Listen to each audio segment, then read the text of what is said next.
ಈಗ ನಾನು ಕೆಂಪು ಚಟ್ನಿ ತೋರಿಸ್ತಾ ಇದ್ದೀನಿ. ಅದಕ್ಕೆ 1 ಸ್ಪೂನಷ್ಟು ಉದ್ದಿನಬೇಳೆ ಹುರ್ಕೋತಾ ಇದ್ದೀನಿ.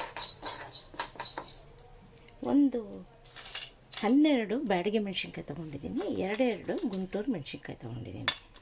3 ಟೊಮೆಟೊ, ಸ್ವಲ್ಪ ಹುಣಸೆಹಣ್ಣು ಸಣ್ಣಗೆ ಹಚ್ಚಿಟ್ಕೊಂಡಿದ್ದೀನಿ. ಟೊಮೆಟೊ ಇದು ಎಣ್ಣೆಯಲ್ಲಿ ಹುರ್ಕೋಬೇಕು. ಹಸಿಕಾಯಿ ಒಂದು ಸಣ್ಣ ಹೋಳು ತುರಿದಿಟ್ಕೊಂಡಿದ್ದೀನಿ.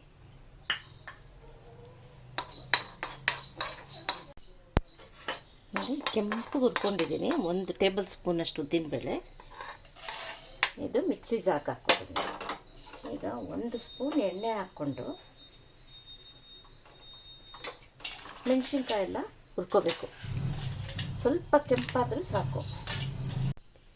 ಟೊಮೆಟೊ 3, ಸ್ವಲ್ಪ ಹುಣಸೆಹಣ್ಣು, ಇದು ಮೆತ್ತಗಾಗಬೇಕು. ಚೆನ್ನಾಗಿ ಎಣ್ಣೆ ಹಾಕಿ ಹುರ್ಕೋಬೇಕು.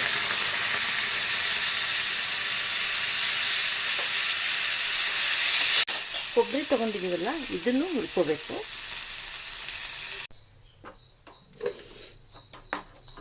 ಈಗ ಟೊಮೆಟೊನು ಚೆನ್ನಾಗಿ ಹುರ್ಕೊಂಡಿದ್ದೀನಿ ಎಣ್ಣೆ ಹಾಕಿ.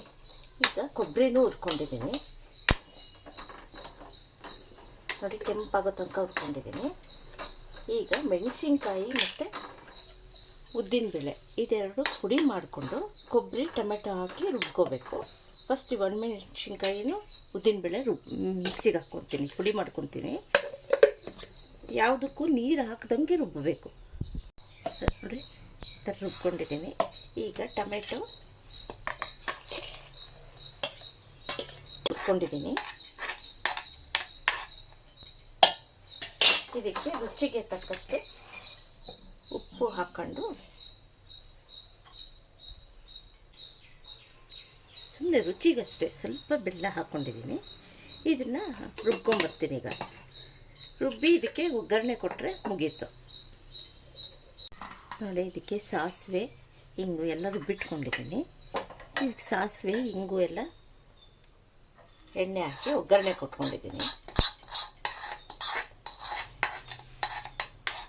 ಈಗ ಒಗ್ಗರಣೆ ಹಾಕಿ ಚೆನ್ನಾಗಿ ಕಲಿಸ್ಕೊಂಡ್ರೆ ಆಯಿತು. ಇದು 2-3 ದಿನ ಆದರೂ ಚೆನ್ನಾಗಿರುತ್ತೆ ಕೆಂಪು ಚಟ್ನಿ. ಇದು ತಟ್ಟೆ ಇಡ್ಲಿ, ದೋಸೆ, ಚಪಾತಿ ಎಲ್ಲದಕ್ಕೂ ತುಂಬಾ ಚೆನ್ನಾಗಿರುತ್ತೆ.